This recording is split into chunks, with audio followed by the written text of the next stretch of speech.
Bem, hoje é dia 17 de julho de 2026. Hoje você vai ver uma coisa que você nunca viu. Uma crítica de um filme sem o cara ter visto o filme. E eu vou ser bem honesto, não estou com vontade de ver o filme, tá? Por N motivos. Assim, N motivos. É sobre o filme Odisseia, do Christopher Nolan, que já estreou aí, ou vai estrear no cinema, enfim. Hoje é 17 de julho de 2026. Eu só gostaria de fazer uma observação. Ao longo da minha vida, eu li algumas coisas sobre cinema, comprei livros sobre cinema, sobre condução de cinema, sobre estúdios de cinema. Uma hora eu vou fazer um vídeo sobre isso. E o cinema, como era feito nos anos 40, nos anos 50, nos anos 60, a questão prática. Tanto que quando você vê um filme clássico dos anos 60, dos anos 50, principalmente, você vê que havia um trabalho, assim, uma carpintaria, meio que de um navio. Eu não sei se você já viu a carpintaria que tem naqueles navios lá, que é um processo completamente artesanal. E o cinema, ao longo dos anos, foi se perdendo isso. E o Martin Scorsese, olha, eu vou parar lá no Odisseia, mas eu vou ter que fazer todo um meio de campo para chegar no ataque e chutar no gol. O Martin Scorsese, ele queria filmar A Última Tentação de Cristo e queria filmar Gangues de Nova York. E tem mais um filme que ele queria filmar, que tem mais um, se eu me fugiu o nome agora, era 3 filmes que ele tinha na cabeça em filmar e ele acabou filmando todos. A lista de Schindler.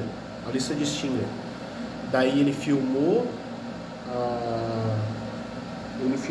a Tentação de Cristo, Última Tentação de Cristo. A lista de Schindler, ele foi filmar Cabo do Medo, e quem filmou a lista de Schindler foi Steven Spielberg. E ele filmou depois Gangues de Nova York. Ele não filmou a lista de Schindler. Ele tinha esses 3 roteiros. Ele tinha A Última Tentação de Cristo, ele tinha o roteiro de Gangues de Nova York e ele tinha o roteiro da Última Tentação de Cristo, a lista de Schindler e Gangues de Nova York. E o que aconteceu? Os filmes nessa época eram muito caros, e como são até hoje. Só que na época tinha muito figurante, muito de uma maneira prática. Teve um filme chamado Portal do Paraíso que quebrou o estúdio. O que aconteceu? O Martin Scorsese, para filmar A Última Tentação de Cristo, ele teve que fazer por um valor muito baixo. Ele teve que fazer, parece que na época, 25% do que o filme iria custar. Então ele deu uma rebolada e fez o filme dentro de um orçamento menor, porque nenhum estúdio ia pagar tudo aquilo. Como foi, por exemplo, o Mel Gibson. Só que o Mel Gibson, a diferença do Mel Gibson é que o Mel Gibson fez um filme que em nenhum momento ataca a religião. Ele é cruel, o filme, sim, o filme é cruel, só que louva a grandiosidade de Cristo. Então é um filme aceitável. Tanto que é um filme que foi milhões e milhões de bilheteria. A Paixão de Cristo do Mel Gibson. Mas também, se você for ver ali, ele gastou o suficiente, ele não fez um espetáculo de 250 milhões de dólares. Assim como o Martin Scorsese na Última Tentação de Cristo. Daí veio o Ridley Scott com o Gladiador, e ele fez aquele filme lá, e diz que uma coisa que meio que deixava ele triste durante as filmagens do filme é que ele olhava todos aqueles cenários, todos aquilo, e não se comparava nem 10%, 20% dos filmes que ele via em revista, que ele via aqueles filmes clássicos de antigo. Daí que o produtor falou assim: esse é o futuro. E olha que o Gladiador é um filme 26 anos atrás. Veio Troia, que é meio que mãe desse filme Odisseia, no sentido de projeto, de projeção de filme, de como é feito o cinema, esse espetáculo visual de efeitos visuais, que é um cinema. Por exemplo, se o filme Ben-Hur fosse feito hoje, ele custaria, daquela forma que foi feita, custaria 800 milhões de dólares, 900 milhões de dólares. Você acha qual é o estúdio? Sendo que Top Gun arrecadou 1 bi. Então assim, tipo, Barbie arrecadou 1 bi. Então qual é o estúdio que vai ser louco de botar 800 milhões de dólares, 900 milhões de dólares num filme que não vai arrecadar esse valor, talvez nem se pague? Então assim, o que acontece? O filme Odisseia, ele é um filme que ele é o retrato dessa época. É o retrato dessa época. Eu só vi trailer até agora, só vi trailer e talvez veja o filme, mas eu tô sem desejo no momento. No momento eu tô sem desejo de ver o filme. Vi a reportagem domingo no Fantástico e tal. Vai ter lá Lupita Nyong'o, Matt Damon, vai ter esses atores. Só que assim, esse é o futuro. O futuro que o Christopher Nolan pegou e fez nesse filme aí, Odisseia. Entendeu? Então assim, pelo Christopher Nolan em si, eu já tenho alguns receios, assim, eu gosto dele do Memento, né, Amnésia, Batman, o Begins principalmente, gosto muito do Cavaleiro das Trevas, principalmente do Heath Ledger, né? Tem aquele A Origem que eu vi no cinema. Me lembro até hoje, eu piá com 16 anos ver A Origem no cinema, foi uma das coisas mais espetaculares que eu vi na vida. Mas assim, olhando, o Tenet é um filme ruim, não é um filme bom, mas assim, também vi no cinema, e foi bem na época da transição ali da pandemia. Eu me lembro que tinha um limite de pessoas para ver no cinema.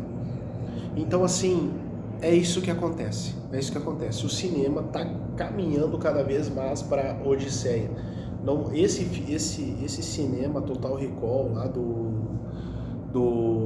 Paul Verhoeven, aquele filme cabeça de borracha, aquelas coisas assim bem pegáveis, bem, vamos dizer assim, como é que eu posso dizer, que você olha na tela, por exemplo, aquele filme do Robocop, tem horas que fica tosco o filme do Robocop, fica tosco, mas é um tipo de cinema que nunca mais vai voltar, por valores, não tem como que um filme hoje independente vai custar 100 milhões de dólares, não tem como. Robocop custou isso? Não custou, só que o jeito de ser feito daquela época custou caro, para aquele determinado tempo. Se o Robocop fosse feito hoje, tu acha que o Paul Verhoeven ia ter o privilégio de fazer daquele jeito? Os caras iam botar um monte de efeitos visuais, assim como, por exemplo, o filme O Exorcista, do William Friedkin lá. Tu acha que hoje o William Friedkin ia ter toda a liberdade de filmar o Exorcista da maneira que foi, de uma maneira manual, de uma maneira artesanal, entende? Do cara dar tiro de revólver lá no estúdio e tudo aquilo, cabo de aço, e tu vê que tem coisas ali, fizeram meio que um freezer dentro do estúdio.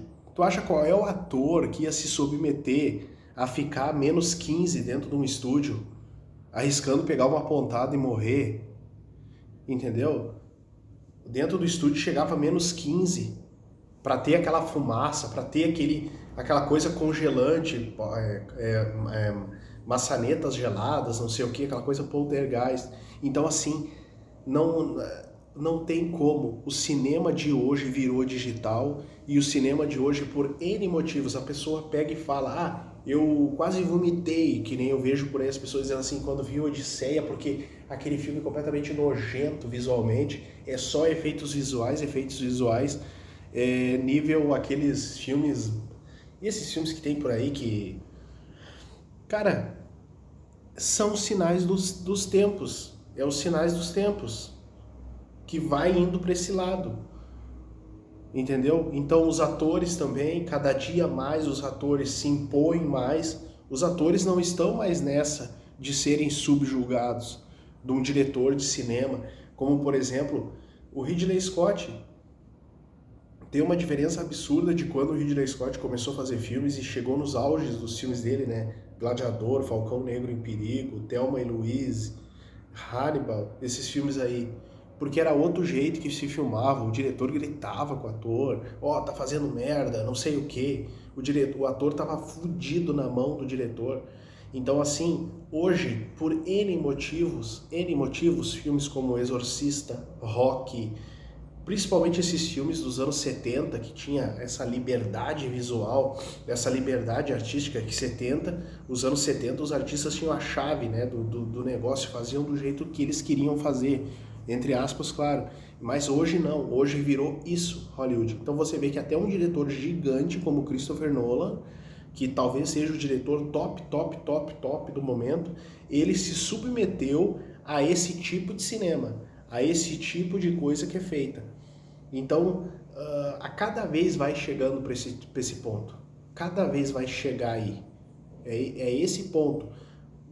O cinema está indo para um lado Troia, não está indo para um lado Gladiador, Braveheart lá, Coração Valente. Esse cinema aqui Coração Valente, Gladiador foram os últimos suspiros desse cinema clássico de guerrilha e filme épico. Talvez o último respiro seja lá Gladiador e Falcão Negro em Perigo.